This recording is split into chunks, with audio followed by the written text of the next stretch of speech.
Le Barça vient à peine d'entamer sa saison 2025-2026, mais le Barça pense déjà à l'avenir. La presse catalane est unanime.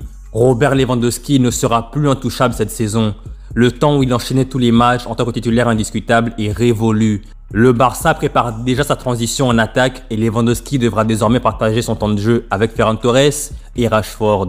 Deux joueurs plus jeunes, plus dynamiques et capables d'apporter une variété offensive que Lewandowski n'offre plus à son âge. Mais attention, cela ne veut pas dire que Lewandowski est devenu inutile pour le Barça, non. Mais aujourd'hui, pour Hansi Flick, Lewandowski va devenir un joueur de rotation. Et pour un joueur de son envergure, ce changement symbolise clairement la fin d'un cycle. Donc tout porte à croire que cette saison sera la dernière de Lewandowski avec le Barça. Et selon moi, son avenir semble déjà écrit. Direction la MLS ou l'Arabie Saoudite après le mondial. Deux destinations où il pourra à la fois poursuivre sa carrière dans un championnat moins exigeant et profiter d'un contrat colossal. Pour le Barça, ce sera une libération surtout sur le plan financier, vu qu'il avait l'un des plus grands salaires du club. Et au niveau sportif, le Barça pourra se concentrer sur l'arrivée d'un nouvel attaquant de classe mondiale qui s'inscrira dans le projet à long terme. Et depuis quelques temps maintenant, un nom revient avec insistance dans la presse espagnole, Julián Álvarez. Le président Juan Laporta en aurait fait sa priorité. Et toujours selon la presse espagnole, Julián Álvarez regrette profondément d'avoir signé à l'Atlético Madrid l'été dernier. Le style de jeu de Simeone, trop défensif, trop contraignant, ne lui permet pas d'exprimer pleinement son talent. Résultat, il envisagerait très sérieusement un départ dès la fin de la saison après la Coupe du Monde. Et ça pour le Barça, c'est parfait. Le timing est vraiment parfait, puisque le Barça sera justement prêt à investir beaucoup l'été prochain. Donc tout semble aligné pour que Julián Álvarez prenne le relais de Lewandowski après le mondial. Et d'ailleurs la connexion Álvarez-Barça, ça date pas d'il y a peu, ça date d'il y a très longtemps. L'agent de Julián Álvarez a dit il y a quelques jours dans la presse espagnole que Julián Álvarez a toujours supporté le Barça à cause de Messi.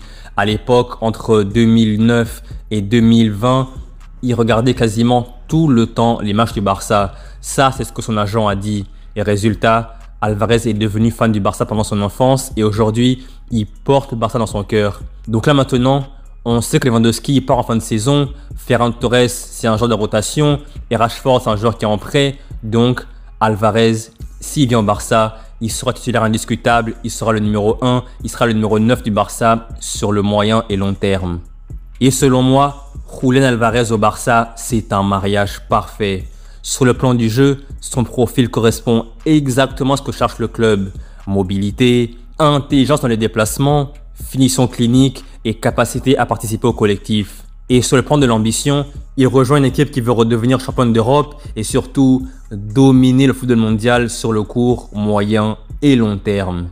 Mais là maintenant, à l'Atlético, il est condamné à évoluer dans un football fermé, ultra défensif, où il aura toujours du mal à briller pleinement. Après oui, c'est vrai que cette saison, cet été, l'Atlético Madrid a recruté plein de joueurs de qualité, par exemple Alex Baena, Johnny Cardozo, mais au final, est-ce que ça suffit réellement?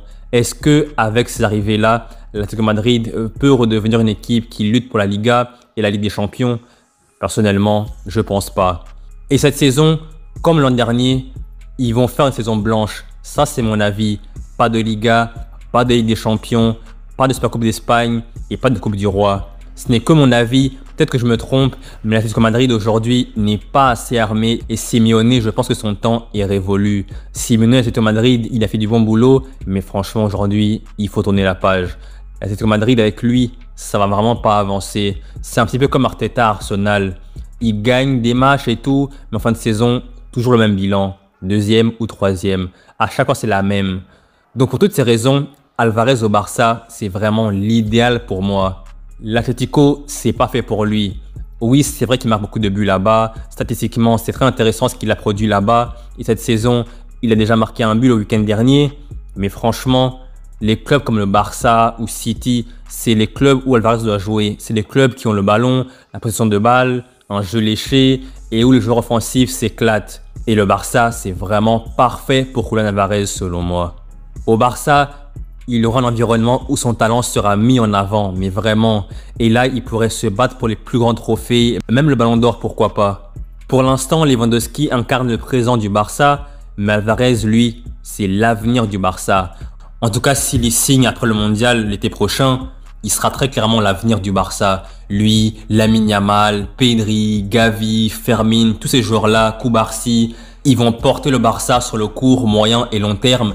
Et le Barça sera vraiment une équipe top 3 européenne sur les 5-10 prochaines années. Mais en prenant du recul, il faut savoir que tout ne dépend pas du Barça, ni de Julián Álvarez, ni de son agent. Tout va dépendre de Javier Tebas. Si Tebas est toujours président de la Liga l'été prochain et qu'il met des bâtons dans les roues du Barça, alors là, ça sera compliqué. Parce que comme on le sait tous, Tebas et le Barça, c'est vraiment pas l'amour fou. Tebas, dès qu'il peut, il met des bâtons dans les roues du Barça. Espérons que d'ici un an, après le mondial, Álvarez puisse aller tranquillement au Barça sans problème. D'ici un an, il y aura le nouveau Camp Nou qui sera quasiment achevé. Financièrement parlant, le Barça sera dans un meilleur état. Et Tebas, j'espère qu'il sera plus président de la Liga l'été prochain. Mais bon, tout ça, ce n'est que des suppositions. On verra bien ce qui va se passer d'ici un an. Et vous, que pensez-vous de Julián Álvarez? Pensez-vous comme moi qu'il doit absolument quitter l'Atlético Madrid l'été prochain et aller au Barça? Ou bien selon vous, il doit rester à l'Atlético Madrid ou alors même aller ailleurs tout simplement? Écrivez en section commentaire et donnez votre point de vue. Donc voilà, c'est la fin de la vidéo. J'espère que vous avez aimé la vidéo et si c'est le cas, n'hésitez surtout pas à liker la vidéo, à la partager, à vous abonner et je vous dis à la prochaine pour une nouvelle vidéo. Salut!